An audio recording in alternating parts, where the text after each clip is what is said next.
Hello माय little friends, आज आपण शिकणार आहोत O-I-O-1. स्पेलिंग वेगळे आहे, उन्हे उच्चार एक आहे. चला मग सुरू करूया. Boil,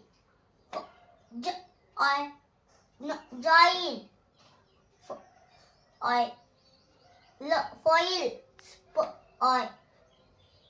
spoil, ब्रॉईल,